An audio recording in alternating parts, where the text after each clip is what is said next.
हरि ओम. सद्गुरु ओम मालती आई की जय. व्रजभूमीतील भक्त कथा मालेत मी अनुप्रिता थत्ते तुम्हा सर्वांचं स्वागत करते.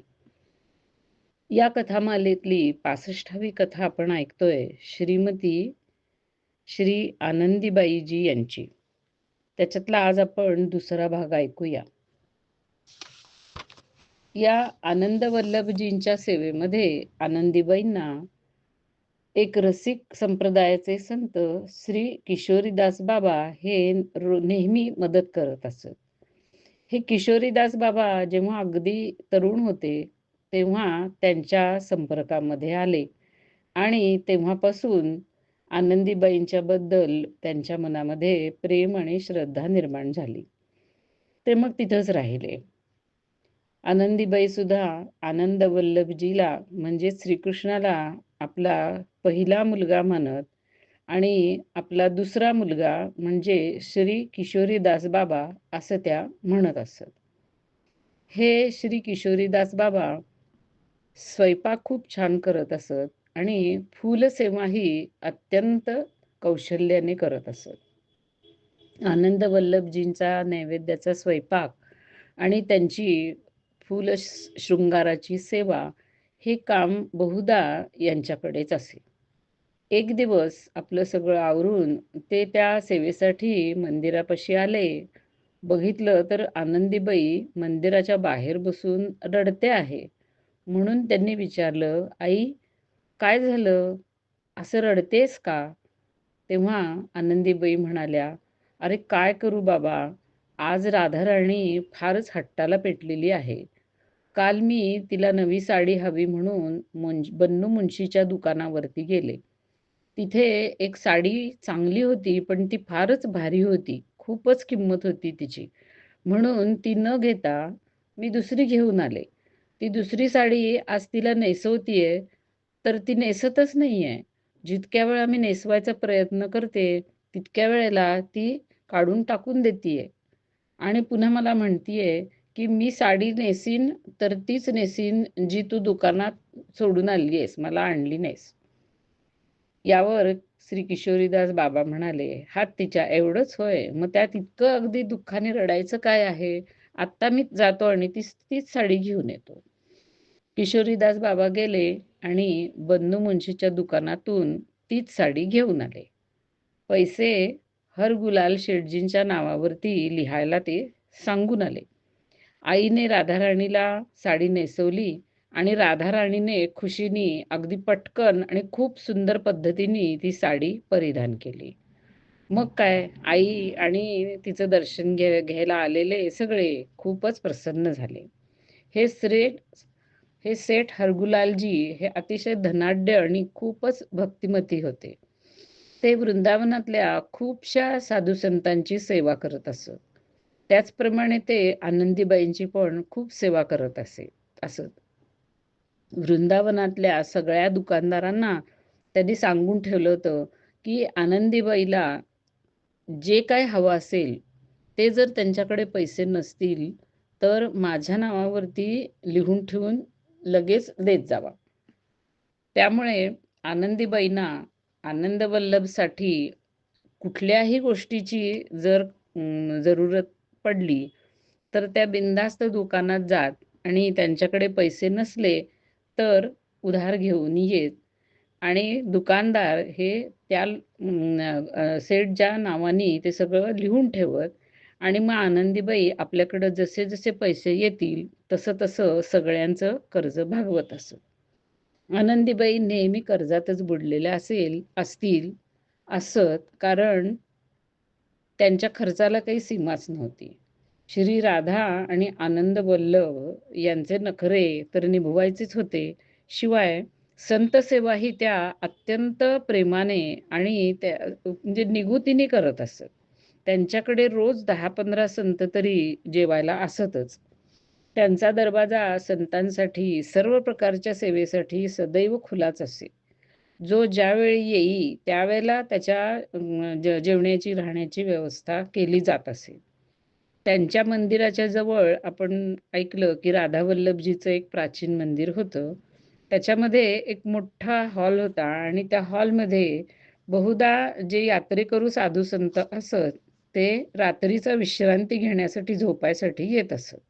रात्री त्या हॉलमध्ये झोपत आणि दुसऱ्या दिवशी आपल्या यात्रेला पुढे निघून जात. आनंदीबाई आपल्या मंदिराचा दरवाजा बंद करण्यापूर्वी त्या हॉलमध्ये नक्की जाऊन एक चक्कर मारून येत असे. तिथे जर कुणी साधू न जेवता बसलेला असेल, भुकेजलेला असेल किंवा एखादा भिकारी असेल, तर त्याला आधी खायला घालत असे आणि मग रात्रीचा प्रसाद ग्रहण करत असे. आनंद वल्लभजींच्या दरबारामध्ये अनेक प्रसिद्ध गायक आणि अनेक प्रसिद्ध वादक यांचा राबता होता. छोटे लालजी और बडे लालजी या नावाचे मथुरेमध्ये त्या काळी अगदी प्रसिद्ध असे सतार वादक होते. तसेच तटिया स्थानातील बाबा कुंजबिहारी दासजी हेही अत्यंत प्रसिद्ध गायक होते. असे हे समाज गायक आणि समाजवादक जे असत, ते नेहमी आपापली कला श्री राधा आनंद वल्लभजी यांच्यासमोर सादर करून त्यांचं मनोरंजन करत असत. आनंदीबाई त्यांची ही सरबराई अगदी चांगल्या पद्धतीने ठेवत असे. आनंद वल्लभजींना घातलेल्या किमतीतल्या किमती अगदी खूप भारीतल्या भारी अशा शाली त्यांना नजराणा म्हणून भेट द्यायला तिला जरासुद्धा संकोच वाटत नसे. रासलीलेमध्ये सुद्धा आनंदीबाईला फार रस होता आणि रासलीलेवर तिचं अतिशय प्रेम होतं.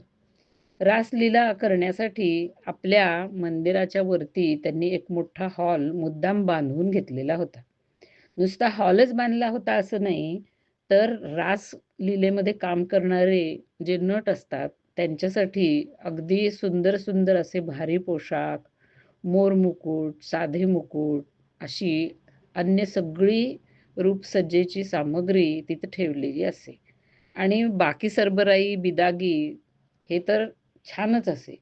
त्यामुळे रासलीला सादर करणाऱ्या सर्वात चांगल्या ज्या मंडळी असत, म्हणजे जे मंडळ असत, त्यांचा सगळ्यांचा रास हा नेहमी या आनंदीबाईंच्या तिथे होत असे.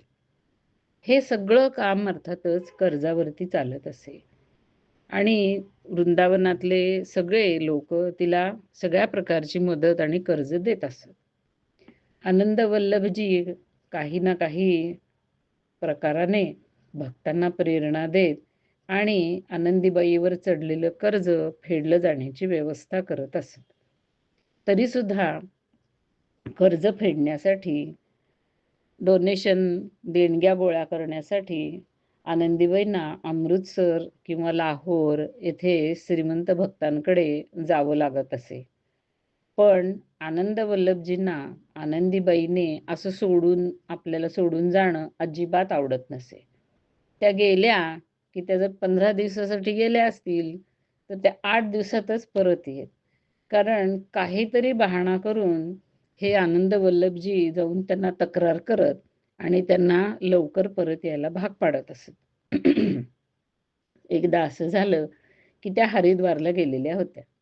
आनंद वल्लभजींनी त्यांना स्वप्नामध्ये जाऊन सांगितलं की आई, हा पुजारी मला कित्येक दिवस झाले शिरा करून देत नाहीये. तू लवकर परत ये बघू आणि मला शिरा करून दे. त्याच दिवशी हरिद्वारहून या आनंदीबाई परत आल्या आणि आल्यावर त्यांनी चौकशी केली, तर खरोखरीच पुजाऱ्याने कितीतरी दिवसात त्यांना हलव्याचा नैवेद्य दाखवलेला नव्हता. आनंदीबाईंनी आधी अंघोळ करून हलवा तयार केला आणि स्वतःच्या हाताने श्रीकृष्णाला भरवला आणि श्रीकृष्णाने त्यांच्याकडून मस्त मजेत हलवा खाल्ला प्रत्यक्ष. असे हे आनंद वल्लभजी. त्यांना हा हलवा फार आवडत असे. कधी कधी तर रात्री 2 वाजता सुद्धा ते उठत आणि आईच्या स्वप्नात जाऊन तिला हलवून जाग करत आणि म्हणत की आई, खूप भूक लागलीये, उठून मला हलवा करून दे ना. आई बिचारी त्याच वेळेला उठत असे अगदी प्रेमाने आणि आंघोळ करून हलवेचा नैवेद्य दाखवत असे. आपल्या ह्या ठाकूरांची सेवा स्वतः करावी हेच आनंदीबाईला आवडत असे आणि त्या स्वतःच सेवा ही करतच असत. त्यांना एकटे फक्त किशोरदासजी हे मदतीला येत असत. पण आनंदीबाई संत सेवा पण खूप करत असत ना. त्यामुळे कधी-कधी अचानक जर असे खूपसे संत आले, तर मग त्यांना दोन्ही करणं जमत नसे. म्हणजे ठाकूर सेवा पण करायची, म्हणजे देवाची पूजा-अर्चा पण करायची आणि संतांची पण सगळी व्यवस्था करायची. म्हणून त्यांनी मंदिरामध्ये कायमसाठीचा एक पुजारी पण ठेवलेला होता. जेव्हा आपल्या भक्तांचीच सेवा आनंदीबाई करत असत, तेव्हा राधाकृष्ण आनंदाने या पुजाऱ्याकडून सेवा स्वीकार करत असत. पण त्या पुजाऱ्याकडून अगदी छोटीशी जरी चूक झाली, तरी सुद्धा आनंद वल्लभजी लगेच आईला जाऊन त्याची तक्रार करत असत. एकदा थंडीचे दिवस होते आणि आनंदीबाईंना खूप काम होतं. म्हणून संध्याकाळची आरती आणि परमेश्वराला झोपवणं हे सगळं काम पुजाऱ्यांनी केलं आणि दरवाजा बंद करून तो निघून गेला. पण गडबडीमध्ये श्रीकृष्णांना रजई घालायचं तो विसरून गेलेला होता. आनंद वल्लभजी लगेच आईच्याकडे आले आणि म्हणाले, "आई, खूप थंडी वाजतीये, मला रजई घाल ना." आई नुकतीच शय्येवर पडलेली होती. ती ताबडतोब उठली आणि अंघोळ वगैरे करून मंदिरामध्ये गेली. तिनं बघितलं की खरोखरीच पुजाऱ्याने देवाला रजई घातलेली नाही. तिला फार वाईट वाटलं. आता हे आनंद वल्लभजी काय स्वतः रजई घेऊ शकत नव्हते का? इतका विश्वाचा कारभार सांभाळणारे हे त्यांच्यासाठी काही ते अवघड होतं का? तेवढ्यासाठी काय आईला, झोपलेल्या आईला जागं करायची आवश्यकता होती? तसं नाही. ते स्वतःच्या हाताने रजई घेऊ शकत होते. पण आईचे लाडके एकुलते एक चिरंजीव ना. मग आईच्या हातून असं हट्ट करून, तिला उठवून, आपले हट्ट पुरवून घ्यायचे. तिनेच येऊन पांघरून घालायचं. ह्याच्यामध्ये जे सुख मुलाला मिळतं, ते दुसऱ्यांच्याकडून कसं मिळणार? आणि आईला सुद्धा असं आपल्याला लेकांनी येऊन उठवावं, मग त्याला जाऊन आपण रजई घालावी, ह्याच्यामध्ये खूप सुख मिळतं ना, त्याचे नखरे निभावण्यात. म्हणून हे सगळं चालत असे. शिवाय या आनंदीबाईंचा वात्सल्यभाव होता आणि ह्या रूपामध्ये तिच्याकडे आलेलेच होते श्रीकृष्ण एवढ्यासाठी, की आईच्या प्रेमसेवेचा स्वीकार करावा आणि त्याचं सुख घ्यावं. आपणही सुखी व्हावं आणि ती सेवा घेऊन आईलाही सुखी करावं. मग कशाला आपण हाताने रजई ओढून घ्यायची? आईनी अंघोळ घातली तर अंघोळ करावी. आईनी कपडे घातले तर कपडे घालावेत. आईनी जेवायला भरवलं तर जेवावं. आईनी जागं केलं तर व्हावं, नाहीतर झोपून राहावं, असं त्यांचं चालत असे. आत्तापर्यंतच्या ऐकलेल्या गोष्टीवरनं असंही समजून घेऊ नका बरं का, की फक्त ह्या आनंदीबाईच आपल्या ह्या मुलाची आणि सुनेची सेवा करत होत्या आणि त्याचे नखरे निभावत होत्या. सून आणि मुलगा सुद्धा जेव्हा आवश्यकता पडेल, तेव्हा सर्व काही त्यांच्यासाठी करत असत. एकदा असं झालं, की आनंदीबाई खूप आजारी पडल्या. त्या इतक्या आजारी होत्या, की मंदिरावरच्या त्यांच्या खोलीमध्ये त्या 8 दिवस पडून राहिल्या होत्या. खाली सुद्धा येऊ शकल्या नाहीत. एक दिवस त्यांच्या खोलीच्या बाहेर काम करणाऱ्या लोकांनी ऐकलं, की आनंदीबाई मोठ्याने कुणाशी तरी बोलतायत. आनंदीबाई म्हणत होत्या, "अरे बेटा, तुम्ही दोघं वरती कशाला आलात? छे छे, मला स्पर्श करू नका. बघा बरं, मी 8 दिवसापासनं अंघोळ सुद्धा केलेली नाही." बाहेरनं ऐकणाऱ्या लोकांना वाटलं, की आनंदीबाईंना भास होतायत आणि त्या तापाच्या ग्लानीमध्ये बडबडतायत. पण खरोखरीच आनंदीबाई त्याच दिवशी अगदी ठणठणीत झाल्या आणि मग अंघोळ वगैरे करून ठाकूरांची पूजा करण्यासाठी खाली आल्या. तेव्हा मग लोकांच्या लक्षात आलं, की आनंद वल्लभ आणि राधा हे नक्कीच वरती गेलेले असणार आणि त्यांनी आईंचं न ऐकता तिला स्पर्श करून बरं केलेलं असणार. म्हणून तर त्या एकदम ठणठणीत झाल्या. अशा पद्धतीने श्रीकृष्ण आणि राधा यांनी हट्ट करावेत, मागण्या कराव्यात आणि त्या आनंदीबाईंनी अत्यंत प्रेमाने पुरवाव्यात. अशा आनंदाच्या पद्धतीमध्ये आनंदीबाईंचे दिवस गेले आणि खरोखरी आनंदीबाई आणि आनंद वल्लभ यांच्या परिसरामध्ये हा आनंद नेहमी फुललेलाच राहिला. संवत 1993 मार्गशीर्ष शुद्ध पौर्णिमेच्या दिवशी आनंदीबाईंनी हे मर्त शरीर सोडून नित्यधामामध्ये प्रवेश केला. ही बातमी वाऱ्यासारखी वृंदावनभर पसरली आणि जो तो त्यांच्या मंदिराकडे धावत आला. अपार जनसमूह जमला. त्या सर्वांनी कीर्तनाच्या घोषामध्ये त्यांचं पार्थिव शरीर यमुनेच्या तटावरती अंतिम संस्कारासाठी आणलं. बाकी सगळी तयारी झाली. आता मुखाग्नी द्यायचा होता. मग सगळ्यांची एकमेकांच्या चर्चा झाली, की आता मुखाग्नी कोण बरं देणार? आणि अचानक त्याच वेळेला एक सुंदरशी तरुण कन्या गर्दीतून समोर आली आणि ती म्हणाली, की "मी यांच्या कुटुंबातली आहे. मी नातलग आहे त्यांची दूरची. मीच मुखाग्नी देणार." तिने अग्नी दिली आणि कीर्तनाच्या ध्वनीमध्ये लोक आनंदीबाईंच्या स्मरणात त्यांच्या भोवती बसून राहिले. थोड्याच वेळात ती मुलगी अचानक जशी आली तशीच निघून गेली. नंतर ती कुणाला दिसलीच नाही आणि नंतर कळलं की तिला आधीही कुणी पाहिलेलं नव्हतं. त्यामुळे खूप दिवसांपर्यंत लोकांच्यात, भक्तांच्यात अशी चर्चा होत राहिली, की कोण बरं होती ती मुलगी जिने मुखाग्नी दिला? कुठून आली आणि कुठे गेली कुणास ठाऊक? पण जे पोचलेले साधू संत होते, त्यांना हे लक्षात आलेलं होतं, की ती स्वतः राधाराणीच होती. हरी ओम.